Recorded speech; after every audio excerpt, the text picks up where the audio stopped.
Ambati Silks, Kanchipuram Saree Store, now in Vijayawada. Exclusive Pattu sarees, salwars and lehengas.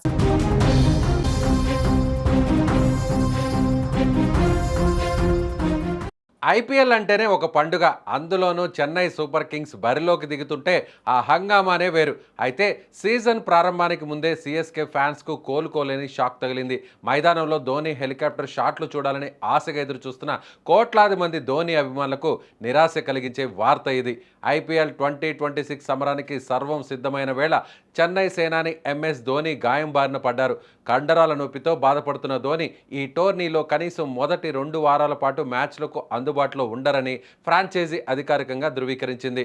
ప్రస్తుతం ధోని కోలుకోవడానికి ప్రత్యేక చికిత్స పొందుతున్నారని, ఆయన త్వరగా మైదానంలోకి రావాలని కోరుకుంటున్నట్లు టీం మేనేజ్మెంట్ సోషల్ మీడియా వేదికగా ప్రకటించింది. చెన్నై సూపర్ కింగ్స్ తన తొలి మ్యాచ్ను సోమవారం సాయంత్రం గౌహతిలోని బర్సాపరా స్టేడియంలో రాజస్థాన్ రాయల్స్తో ఆడాల్సి ఉంది. ఈ కీలక పోరుకు ముందే ధోని దూరం కావడం జట్టు వ్యూహాలపై ప్రభావం చూపే అవకాశం ఉంది. ధోని లేని లోటును భర్తీ చేయడం ఎవరికీ సాధ్యం కాదు. కానీ వికెట్ కీపింగ్ బాధ్యతలను team India star player Sanju Samson చేపట్టే అవకాశం ఉంది.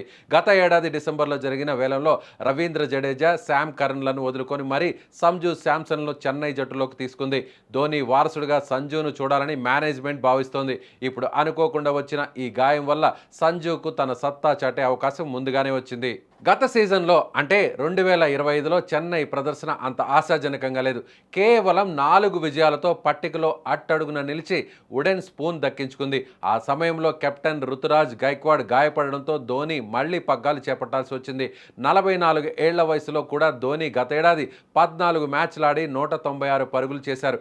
ఈసారి ఎలాగైనా జట్టును మళ్లీ ఛాంపియన్గా నిలపాలని ధోని పట్టుదలతో ఉన్నాడు. ఐపీఎల్ చరిత్రలో 19 సీజన్లో ఆడిన అతి కొద్ది మంది ఆటగాళ్లలో ధోని ఒకరు. 278 మ్యాచ్ల్లో 5439 పరుగులు చేసిన ఆయన వికెట్ల వెనక 205 మంది పెవిలియన్కు పంపిన రికార్డు కలిగి ఉన్నాడు.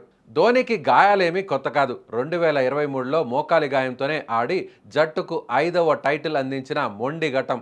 కానీ ఇప్పుడు వయసు పైబడ్డం, కండరాల గాయం తీవ్రత దృష్ట్యా వైద్యులు విశ్రాంతిని సూచించారు.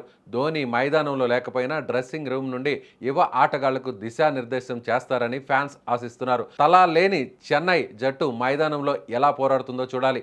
ధోని త్వరగా కోలుకొని మళ్లీ స్టేడియంలో సిక్సర్ల వర్షం కురిపించాలని యావత్ క్రికెట్ లోకం కోరుకుంటుంది. ధోని లేని మొదటి కొన్ని మ్యాచ్లు అభిమానులకు వెలితిగానే ఉన్నా ఆయన తిరిగి రావడం అందరూ వేచి చూస్తున్నారు.